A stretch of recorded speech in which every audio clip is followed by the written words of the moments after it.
Although I don't really associate black very much with artifacts, and this set does have a lot of artifacts.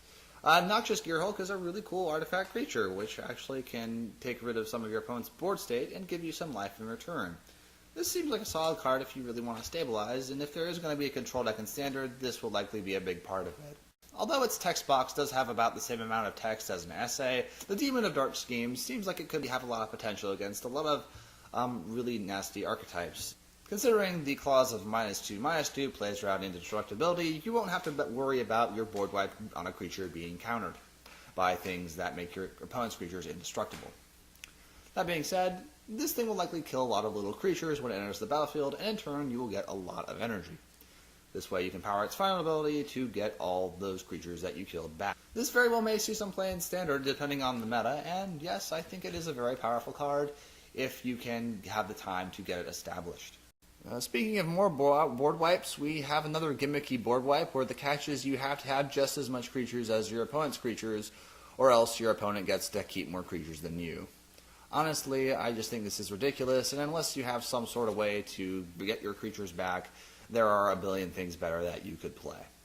Like I said before, I don't really associate black with too many artifacts. A card like Syndicate Trafficker may see some play if you can combine both black and artifacts together, but other than that, I don't really think this card was very well thought out, considering I don't really see too many affinity decks use black spells, or even that, for that matter, any decks in Standard that are black and use artifacts at the moment. Lost Legacy seems like another version of Memoricide for one less mana, which is alright, but the drawback is your opponent has to draw cards if you exile cards with the spell. Honestly, when I play a card like Memoricide or something similar, I'm usually not in a too big rush to cast it, because usually I'm not going to be playing against an aggro deck. Usually when I do need a card like Memoricide, I'm not going to really bring it in against an aggro deck, so having a card like Lost Legacy just doesn't really make any sense, considering I'm not going to be really in a big rush to have an efficiency war to exile that card. And unless you know you need it by a certain turn within a certain constructed format, then you may want to consider running it, but just keep in mind, I don't really think you'll need to give your opponent all those extra cards. Gonti, the Lord of Luxury, seems like a very fun card.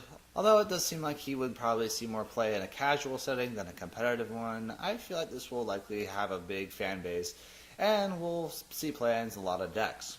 Also, I think you do get to keep the card in exile and cast it again. Don't get me wrong, I might be incorrect on this, but I believe you would be able to keep the card that you exiled from his ability out of the game until even if he did leave play.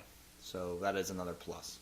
Endball Bruiser seems like it will probably find a home in some aggro decks. Although it doesn't ever play tapped, why would you really want to block with a creature whose power is much greater than its toughness?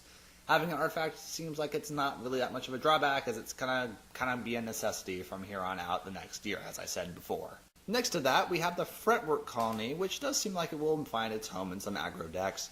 Hopefully this thing will get so big that hopefully it will be able to deal more damage than the amount of life that you will be losing. Honestly, I don't get why Age of Innovation was such a gimmicky spell, while Underhand Design seems like it was, well, kind of clever, giving you an additional kind of extort-like effect and the ability to destroy a creature if you have a certain requirement. Honestly, the requirement really is not that hard to reach. It's less than Metalcraft, and it's not too shabby, considering getting life is nice when you need it, and you can ultimately end up just destroying your opponent's board state in the process. I don't get why this was so much more powerful than the previous card. Black also seems to be pushing some servers, and I guess black-white server lords will be a tribe now. Weaponscraft Enthusiast seems like it will potentially, well, give you a lot more, well, tokens, although it will have no power if you do so. So I guess that's a fair trade. Kind of wacky, because Make Obsolete will get rid of an army of 1 toughness creatures, but considering if your opponent is going to be playing a whole bunch of lords with your tiny little servos, yeah, that's not going to do anything. Oval Chase Daredevil, although while it may seem kind of bulky, seems like it could benefit some decks that, well, benefit from recycling a bunch of artifacts and even creatures in that regard. I feel like this may even see play if we can find a beneficial way to sacrifice it constantly with a bunch of artifacts. Just keep that in mind when you build a deck like that. Honestly, I don't know what the deal is with everyone being so hype about S's extraction and having it being one of the game day promos. I feel like this is just a mono black lightning helix that costs one more. I don't think it's anything too special, considering I don't really normally associate mono black burn being a deck. Although I guess it will be fine if you face against aggro decks in standard and you do play black.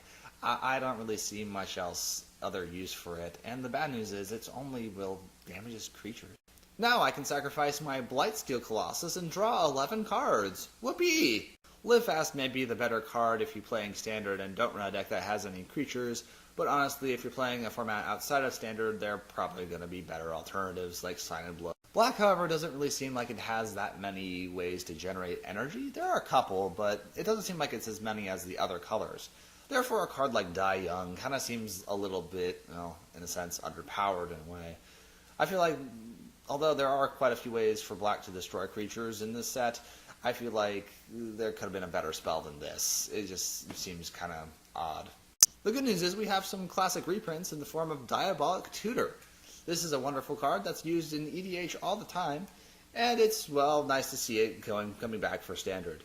Mind Rot makes a return too, and although this is kind of a, well, all-star staple that has been in Magic for years and years and years, it's kind of nice to see, considering, well, even though we didn't get a reprint of Thoughtseize, it's, well, kind of comforting in a way.